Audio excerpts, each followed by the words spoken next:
একটা ছিদ্র বন্ধ করতে গেলে আর একটা দিয়ে পানি করে, এইভাবে আর কতদিন? টিনগুলো সব জং ধরে ধরে শেষ। ছেলের কাছে চাইলেই তো পারো, ওরে মানুষ করতে গিয়াই তো সব। না, আগামী মাসে পেনশনের টাকাটা পেলে। খোকা, কেমন আছিস বাপ? মা, আমি একটু ব্যস্ত আছি, পরে ফোন করি। আমার দাদু ভাই কেমন?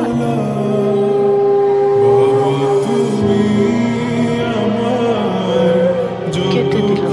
সন্তান বড় হলে বড় হয়ে যায়।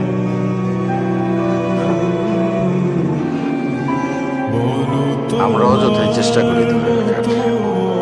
চলো না দাদু ভাইয়ের দেখে আসি। নিজের নাতনিরে দেখতে যাবো, তার জন্য কারো অনুমতির দরকার আছে নাকি?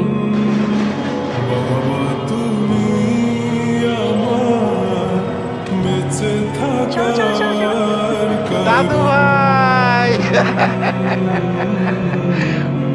কেমন আছেন আব্বা?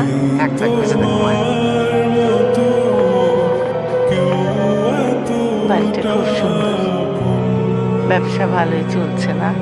আমার বাড়ি তোমাদের পছন্দ হয়েছে?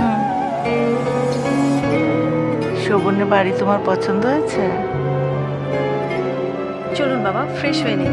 আসুন। চল। চল। দাদু ভাই। বাবা সাবধানে, হ্যাঁ, পড়ে যাবে তো। ও,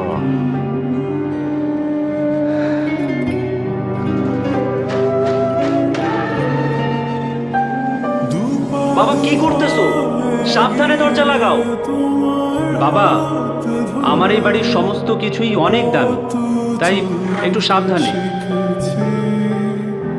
জানি না কতটা বাধা তুমি একা সয়েছো, বুঝতে দাওনি কিছু। বাবা, আমি যেদিন বড় হব সেদিন আমাদের অনেক বড় একটা বাড়ি হবে, এই ছবির মতো। ওরে আমার মানি, আমাদের অনেক বড় বাড়ি হবে। সত্যি ছবিটা অনেক সুন্দর রেখেছিস। কত কি ভুল করেছি তুমি অনেকদিন তো হলো।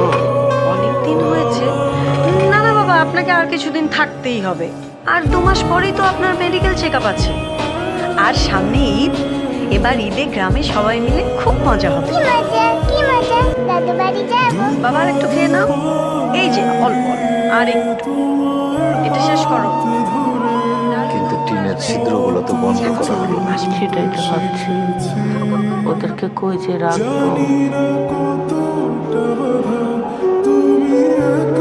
তুমি আমার আকাশ, আমি তোমার ছায়া, যা কিছু আমার বাবা, আমাদের বাড়ি। আমাদের বাড়ি সুন্দর।